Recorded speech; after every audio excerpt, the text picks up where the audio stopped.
नमस्कार साथीहरू। आजको समयमा पृथ्वी गोलो छ भन्ने कुरा त तपाईँ हामीलाई थाहा भएकै कुरा हो।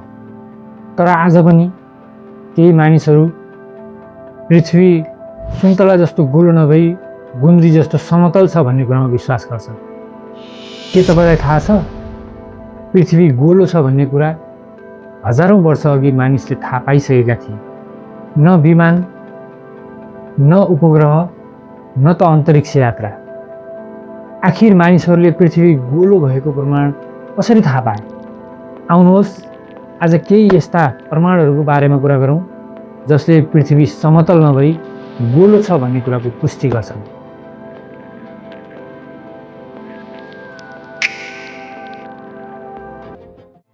मानिसले पानीमा यात्रा गर्न साना साना डुङ्गाहरूको आविष्कार आजभन्दा 10,000 वर्ष अगाडि नै गरिसकेका थिए।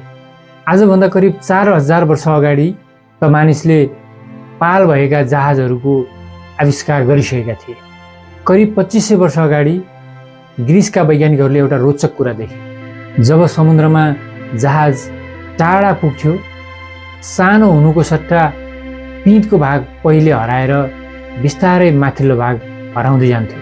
त्यति बेला वैज्ञानिकहरूले यो नोटिस गरिसकेका थिए, यदि पृथ्वी समतल हुन्थ्यो भने जहाज सानो देखिँदै जानु पर्थ्यो, यसरी जहाज बिस्तारै हराउनु हुँदैन थियो। यसबाट उनीहरूले पृथ्वीको सतह बाङ्गो वा घुमाउरो परेको छ भन्ने कुरा थाहा पाए। करिब 2200 वर्ष अगाडि मिस्र देशका एक वैज्ञानिक इरेटोस्थेनिजले इजिप्टका विभिन्न 2 सहरमा उस्तै लम्बाइ भएका 2वटा वस्तुहरूको एउटै समयमा फरक फरक लम्बाइ भएका छायाहरू देखे। पृथ्वी समतल भएको भए एउटै समयमा एउटै उचाइका वस्तुको छायाको लम्बाइ एउटै उचाइका हुनुपर्दथ्यो। यसरी फरक फरक छायाको लम्बाइबाट पृथ्वीको सतह घुमाउरो छ भन्ने कुराको प्रमाण मिलेको थियो। अझ रोचक कुरा त के भने, उनले यो छायाको लम्बाइलाई तुलना गरेर पृथ्वीको परिधि समेत पत्ता लगाएका थिए। उनले पृथ्वीको परिधि करिब 40,000 किलोमिटर छ भन्ने कुरा पत्ता लगाएका थिए, जुन आजको मापनसँग पनि मिल्न जान्छ। आजको मापन अनुसार पृथ्वीको परिधि करिब 40,075 किलोमिटर भएको मानिन्छ।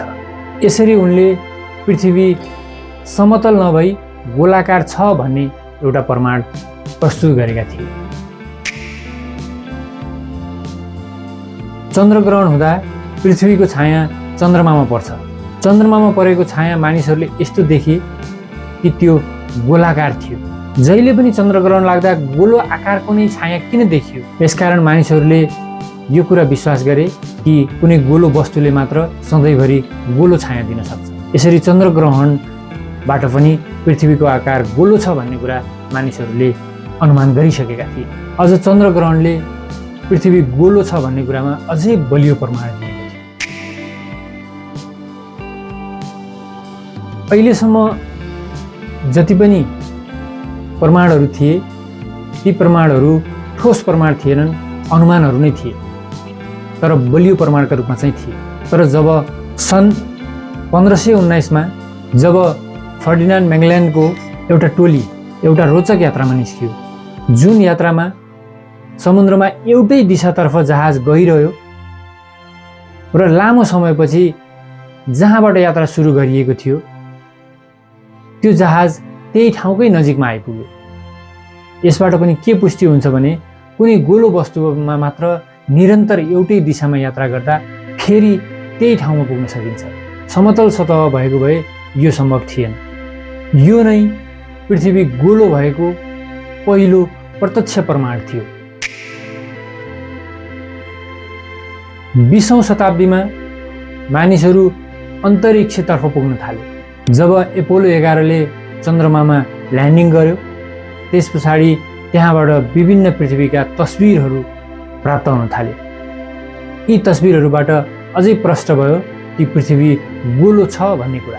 त्यस पछाडि विभिन्न स्याटेलाइटहरू पृथ्वीको आकाशमा पुग्न थाले र तिनीहरूले पठाएका तस्बिरहरूले अझै बलिया र ठोस प्रमाणहरू दिन थाले।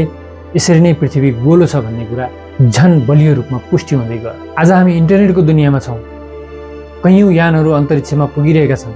हजारौँ स्याटेलाइटहरूले पृथ्वीको परिक्रमा गरिरहेका छन्, जसले पृथ्वी गोलो छ भन्ने आधारमा नै काम गरिरहेका छन् र निरन्तर प्रमाणहरू पनि पठाइरहेका छन्। तर पनि केही व्यक्तिहरू आज पनि पृथ्वी गोलाकार नभई समतल छ भन्ने कुरामा विश्वास गर्छन्। तपाईँलाई के लाग्छ? कृपया आफ्नो विचार कमेन्टमा लेख्नुहोस्। विज्ञान सम्बन्धी यस्तै अर्को रोचक भिडियोमा फेरि हाम्रो भेट हुने नै छ। हस्, नमस्कार।